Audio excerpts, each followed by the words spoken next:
Hello viewers, இனி நம்ம பார்க்க போறது ஒன் பீஸ் எபிசோட் 666 பார்ட் 2.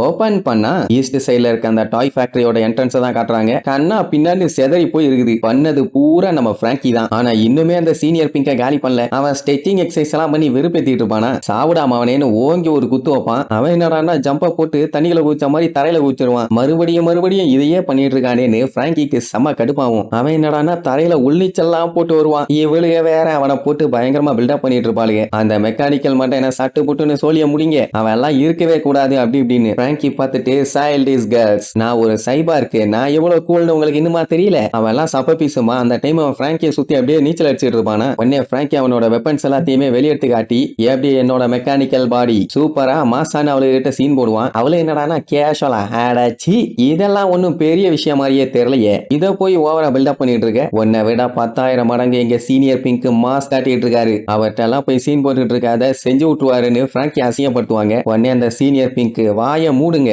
அவனே ஒரு இம்மெச்சூரான ஆளு, அவனை போய் கிண்டல் பண்ணிட்டு இருக்கீங்க. என்ன இருந்தாலும் என்னோட ஸ்டைலுக்கு ஈக்குவலா வருமா? நான் எவ்வளவு பெரிய ஆளு என் கூட கம்பேர் பண்ணிட்டு இருக்கீங்களே அப்படி இப்படின்னு கொஞ்சம் ஓவரா பில்டப் பண்ணுவான். உடனே ஆமா தலைவரே ஆமான்னு சொல்லிட்டு அங்கேயே தலையில கையை வச்சுட்டு கீழே விழுவாளுங்க. இருந்தாலும் இவ்வளவு பில்டப் ஆகாது. டே கண்ணா, நீயும் நானும் ஒரே மாதிரி ஜட்டி போட்டிருந்தா ஒன்னாயிர மாட்டோம். அத முதல்ல புரிஞ்சுக்கன்னு சொன்ன உடனே என்னடா சொல்ல வர விளக்கண்ண ஒழுங்கா சொல்றான்னு கேட்கும் போது பாஞ்சு வந்து ஒரு பஞ்சு வைப்பான். அடுத்ததுக்கே நம்ம பிராங்கி தேய்ச்சிக்கிட்டு போய் நிப்பான். பரவாயில்ல, அவங்கிட்டயுமே கொஞ்சம் ஸ்ட்ரென்த் இருக்குது. நீ என்னோட எனிமி, நான் கண்டிப்பா உன்னைய காலி பண்ணாம விட மாட்டேன். பிராங்கி சிரிச்சுக்கிட்டே, நானும் அதை தாண்டா சொல்றேன். உன்னைய நான் அடிக்கிற அடியில மகனே சாணி மாதிரி நீ பிதுங்க வடாம்பான். அப்படியே அங்க கட் பண்ணி ட்ரெஸ் ரோசாவோட ராயல் பேலஸ காட்டுறாங்க. அங்க டோஃப்ளமிங்கோ கொலோசியத்துல நடந்துகிட்டு இருக்க சண்டையா லைவா பாத்துட்டு இருப்பான். அதுவும் யார் கூட? அந்த கிங் ரிக்குன்னு சொல்லி ஒருத்தர் இருந்தானே, அதான் ரிக்கிங்கிற பேர்ல சண்டை போட்டான்ல அவன் கூட. அவனுக்கு தெரியும் இவன் யாரு என்னன்னு. பாத்தியா, உன்னோட பேத்தி சண்டை போட்டு ஜெயிச்சிருக்கா. லக்கு அவகிட்ட கொஞ்சம் கிக்கா தான் இருக்குது. ஆனா நீ அந்த காம்படிஷன்ல அவ கூட சேர்ந்து சண்டை போடுவேன்னு நான் கொஞ்சம் கூட எதிர்பார்க்கவே இல்ல. ஒரு காலத்துல கிங் ரிக்குவா இந்த நாட்டை வளம் வந்துட்டு இருந்தவன் இன்னைக்கு டெவில் ஃப்ரூட்டுக்காக போய் சண்டை போட்டுட்டு இருக்கான். இதை என்னால நிஜமாவே நம்பவே முடியல மேன். இதெல்லாம் பார்க்கும்போது அவனுக்கு விளையாட்டா இருக்குது. மொத்தத்துல உங்க ஃபேமிலி மெம்பர்ஸ் எல்லாருமே கொஞ்சம் ஓவரா தான் போயிட்டு இருக்கீங்க. வயலட்டுமே இவனை ஏமாத்திட்டால. இதையெல்லாம் வச்சு பார்க்கும்போது கோஇன்சிடென்ஸ் மாதிரியே தெரியல. இது என்ன உங்க ஃபேமிலியோட ஆனிவர்சரியா? பிளான் பண்ணி ஏதாச்சும் பண்றீங்களான்னு கேட்பான். அண்ணா, நீ பேசுறத வச்சே எனக்கு நல்லா தெரியுது உனக்கு அந்த மேட்டர் எதுவுமே ஒழுங்கா தெரியலன்னு. ஆனா நீ இன்னைக்கு காலையில பண்ண வேலையாளன்னு CP0 வந்து பேசிட்டு போனாங்கல்ல, அந்த மேட்டரை பத்தி சொல்லுவான். அதான் டோஃப்ளமிங்கோ இனிமேட்டு 7 வார்லாடு கிடையாது, இந்த நாட்டுக்கும் கிங் கிடையாது, எல்லாத்தையும் விட்டுட்டு போறாருன்னு all over the world news பார் வச்சுல. அது மிஸ்டேக், ஃபால்ஸ் ரிப்போர்ட் அப்படி இப்படிங்கிற மாதிரி சொன்னானுங்க. ஆனா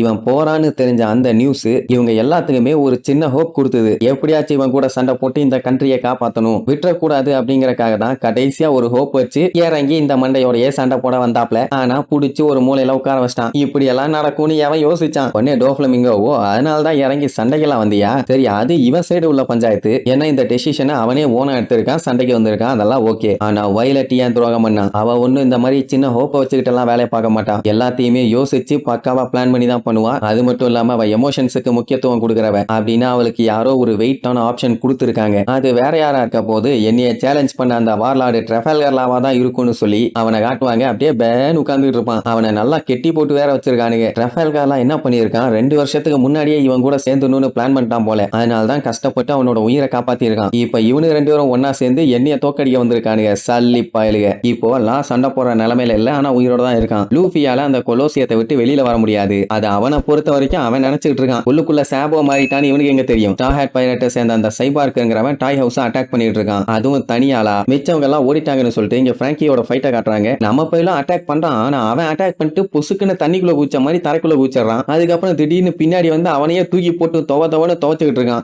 பிராங்கி கண்டவனிக்கு கண்டமாயிட்டு இருக்கான். டோஃப்ளமிங்கோட ஃபேமிலி மெம்பர் எல்லாம் கண்டிப்பா அவனால ஜெயிக்க முடியாதுன்னு சொல்லி இங்க டோஃப்ளமிங்கோக்கு செம கான்ஃபிடென்ட். இனி பேலன்ஸ் இருக்கிறது பைரட் ஹண்டர் ஜோரோ, அந்த கின்னு, நிக்கோ ரோபின், அப்புறம் ஸ்னைப்பர் கிங். அவங்க இன்னும் இங்க தான் இருக்காங்க. அவங்களால எல்லாம் கண்டிப்பா அண்டர் கிரவுண்டுக்கு எல்லாம் போக முடியாதுன்னு பயங்கரமான கான்ஃபிடென்ட். ஆனா நம்ம பயிலுக டோட்டலாவே பிளான மாத்தி உள்ளேயே போய் சேர்ந்துட்டாங்கன்னு அந்த லூசு பயிலுக்கு தெரியல. நிக்கோ ரோபினும் உசோப்பும் புதுசா வேலைக்கு சேர்ந்திருக்கோம்னு போய் சொன்ன உடனே ஒன்னும் பஞ்சாயத்து இல்ல, இந்த வேலை ரொம்ப ஈஸி தான். நீங்க டாய்ஸ் எல்லாத்தையுமே வேலை பார்க்க சொல்லி சும்மா வெள்ளு இழுத்து கட்டுங்க அப்படி இப்படின்னு சொன்ன உடனே ஓ அப்படின்னு அந்த வேலை ரொம்ப ஈஸியாச்சே வெளின்னு வெளுத்து கட்டலாமே. ஆனா இந்த இடம் எங்களுக்கு ரொம்ப ரொம்ப புதுசு, ஏதாச்சும் சொல்லி கொடுத்தீங்கன்னா நல்லா இருக்கும்னு சொல்லி அங்க அவன் பேசி டைவர்ட் பண்ணிட்டு இருக்க அந்த கேப்ல ரோபின் லியோக்கு கண்ணை காட்டுவா. உடனே அவன் டீமை கூப்பிட்டுக்கிட்டு சரசரன்னு அங்க இருக்க பில்டிங் குள்ள போவாங்க. அதே நேரம் இங்க நம்மளுக்கு பேலஸ்க்கு அடிச்சு புரண்டு வேகமா படிக்கட்டுல ஏறி போயிட்டு இருப்பாங்க. விக்கா இருந்துகிட்டு அங்க லிஃப்ட் இருக்கு அந்த வழியா போயிடலாம்னு சொல்லிட்டு அந்த இடத்தை பத்தி தெளிவா எக்ஸ்பிளைன் பண்ணுவா. இப்போ இவங்க போயிட்டு இருக்கிறது மேல இருக்க பேலஸ்க்கு, அதுக்கு அடியில தான் டாய் ஹவுஸ் இருக்குது, அதுக்கும் அடியில தான் ட்ரேடு போர்ட் கனெக்ட் ஆயிருக்குது. இது எல்லாமே அடுத்தடுத்து ஒன்னொன்னா கனெக்ட் ஆயிருக்கிறதுனால இவங்க மேல பேலஸ்குள்ள போயிட்டாங்கனாலே அங்க இருந்து கீழே வரைக்கும் போலாம், இல்லன்னா டாய் ஹவுஸுக்கு போகணும். பட் இவங்களோட டார்கெட் டோஃப்ளமிங்கோ தானே, அவங்கிட்ட தானே ட்ரஃபல்கர்லாம் இருக்கான், அவனை காப்பாத்தணுமே. அதனால நேரா பேலஸ்க்கு போறாங்க. இன்னும் நிஜமாவா பேலஸ்குள்ள போனாலே இந்த 3 இடத்துக்கும் போலாமான்னு கேட்டா ஆமாம்பா. இப்போ இவங்க அந்த ஃபேக்டரி கிட்ட போகணும்னா கண்டிப்பா பேலஸ் இல்ல டாய் ஹவுஸை தாண்டி தான் உள்ள போகணும். ஆனா அவங்க என்ன பண்ணிட்டாங்கன்னா ஃப்ளவர் ஹில்லுக்கு அடியில ஒரு ஓட்டைய போட்டு சுரங்கம் தோண்டி